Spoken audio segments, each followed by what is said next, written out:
안녕하세요. 한과과건장 박성준 원장입니다. 이제 외래에서 이제 그 검사를 하고 백내장이 있어서 이제 수술을 받는 게 좋을 것 같다고 말씀을 드리는 경우가 있는데요. 간혹 환자분들 중에서는 이제 백내장이 있지만 뭐 자기가 불편한 게 없는데 내가 왜 수술을 받느냐 이렇게 말씀하시는 분들이 있어요. 사실 어떤 경우도 있었냐면은 이제 한쪽 눈 수술하고 한쪽 눈도 백내장이 있어서 받으라고 했는데 어떤 분들이 안 오셨어요, 병원에. 그러니 한 1, 2년 있다가 오셨는데 그쪽 눈이 이제 반대편 눈이 완전히 너무 과속백내장이라서 하얗게 변한 백내장이 돼갖고 온 거예요. 그러면은 수술이 너무 어려워지거든요. 그래서 굉장히 어려운 경우였는데 일단 수술을 해서 잘 됐어요. 그래서 뭐 1.0을 만들어서 잘 됐긴 했는데 그런 경우 사실은 부작용이 생길 가능성이 높기 때문에 되도록이면 받는 게 좋아요. 그래서 보통은 이제 한쪽 눈만 심하게 백내장이 진행하는 경우 반대쪽 눈이 어느 정도 보이니까 수술을 늦게 받는 경우가 있는데 그렇게 되면은 과속백내장이라든지 다른 어떤 합병증을 동반하는 경우가 있어서 의사선생님이 수술을 권하면 받는 게 좋지 않을까 싶어요. 근데 약간 환자분들 입장에서는 뭐 의사가 혹시 이제 그 비용 때문에 어떤 수익 때문에 이렇게 하는 경우도 있는데 물론 그런 사람들도 있긴 하겠지만 대부분의 경우는 그렇지 않고 여러 가지 이유 때문에 그런 경우가 많거든요. 저희가 제 나름대로의 개인적인 기준을 말씀을 드릴게요. 보면은 백내장이 심하지 않지만 이제 수술을 권하는 경우가 첫 번째가 뭐냐면 이제 안경을 쓴 시력이 0.7 이하가 되면 수술을 받으라고 제가 말씀을 드려요. 왜냐하면 백내장은 한번 생기면 없어지진 않아요. 그러니까 백내장 예방한약을 넣긴 하지만 그거는 백내장을 진행하는 속도를 늦춰주는 거지 없애는 게 아니거든요.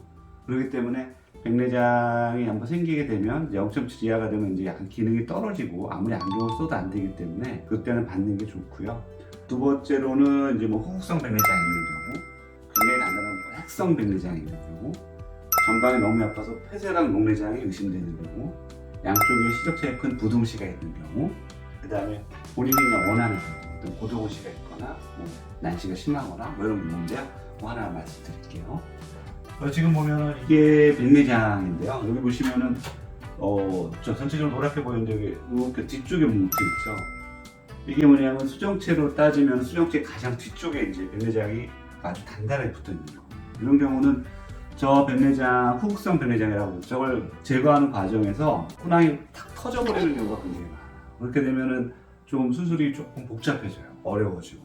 아주 굉장히 큰 문제가 있는 건 아니지만 아무래도 이제 조금 이렇게 시력이 회복되는 것도 오래 걸릴 수가 있고 뭐 여러 가지 좀 부작용 같은 것도 생길 수가 있기 때문에 저게 이제 시작되는 단계에서 수술을 하라고 말씀드리는 경우가 많아요. 왜냐면 저게 막 점점 자라 들어와서 안쪽으로 막 두꺼워지거든요. 그러면은 뭐 거의 90%는 수술하다가 터진다고 봐야 되거든요. 그래서 이런 경우에는 뭐 시력이 어느 정도 나온다고 하더라도 저희가 수술을 권하는 경우가 많고요.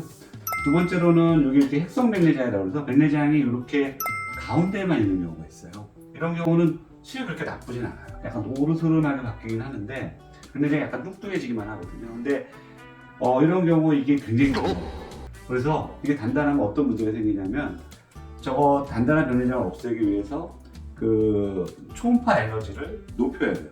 높이게 되면은 각막에 여기 내피세포가 있는데 내피세포가 손상될 가능성이 굉장히 높아지거든요. 그러면은 각막이 굉장히 많이 부어요. 그래서 시력 회복이 굉장히 몇 달 이상 걸리는 경우도 있고 또 수정체 낭 뒤쪽이 그 강한 초음파 에너지 때문에 터지는 경우가 생겨요. 그래서 이 정도 단계까지만 해도 괜찮아요. 이거가 더 단단해지기 시작하면 수술이 이제 또 어려워지기 시작합니다. 그래서 혼황이 파열되면은 뭐 굉장한 문제가 생기는 건 아니지만 그 어떤 시력의 회복이라든지 후유증이라든지 어떤 각막의 문제 이런 것들이 자꾸 생기는 경우가 있기 때문에 이런 경우에도 시력은 어느 정도 나오지만 수술을 권하는 경우가 있어요. 또 하나는 이게 지금 백내장 아주 심해 보이진 않는데 백내장이 있는데 지금 뭐가 문제냐면요. 각막 이렇게 보이는 게 이제 각막이거든요. 각막이라고 이게 까만 게 틈인데 이게 정방이라고 하는 틈이에요. 근데 이게 이 정도로 있으면 안 돼요. 이건 거의 달라붙다시피 있는 거거든요. 이게 폐쇄각 백내장이 있는 환자분인데 이게 있게 되면은 백내장을 하면서 초음파 에너지가 그냥 각막의 내피세포로 전달이 되기 때문에 이게 굉장히 힘들어져요. 그래서 폐쇄각 백내장 있는 사람들은 백내장이 단단해지기 전에 저희가 수술을 하라는 경우도 많고요. 홍채하고 요 각도가 거의 없기 때문에 그 방수가 빠져나가질 잘 못해서 저게 잘못해서 저게 백내장이 더 진행하면 백내장이 뚱뚱해지면은 그게 유착이 돼버리거든요. 그렇게 되면은 안압이 뭐 50, 60 이렇게 올라가요. 그렇게 되면은 급성 이제 농장이 생기는 건데, 고환압증이 생기는 건데, 그렇게 돼서 60이 넘어간 상태에서 며칠 지나면 실명이 돼요. 그래서 폐쇄형 녹내장이 있거나 그게 좀 좁은 사람들, 전방이 너무 좁은 사람들은 백내장이 이렇게 심하지 않더라도 미리 받으라고 얘기를 해요. 그러면은 안압이 높아질 가능성이 굉장히 적어지거든요. 녹내장으로 진행할 가능성도 훨씬 좀 덜해지고요. 또 하나는 이거는 이제 지금 뭐 백내장이 있는 경우는 아니지만 이제 부등실을 보여주는 거예요. 부등실이라는 게 뭐냐면 오른쪽 눈, 왼쪽 눈 시력이 다른 경우거든요. 그래서 이 사람의 경우에도 당연히 도수가 틀려요. 오른쪽이 더 훨씬 두껍잖아요, 왼쪽에 비해서. 그래서 이런 경우는 시력체, 디옵터라고 하는데 그게 한 1.5가 넘어가면은 그 물체의 상의 크기가 달라지기 때문에 어지러울 수가 있어요. 그리고 백내장이 생기면서 약간 근시가 조금 생기기 때문에 양쪽의 차이가 부등시, 양쪽이 다른 이제 근시난시를 갖는 경우가 있기 때문에 그런 경우에도 어지러움 때문에 저희가 백내장이 심하지 않지만 수술을 받으라고 얘기하는 경우가 있고요.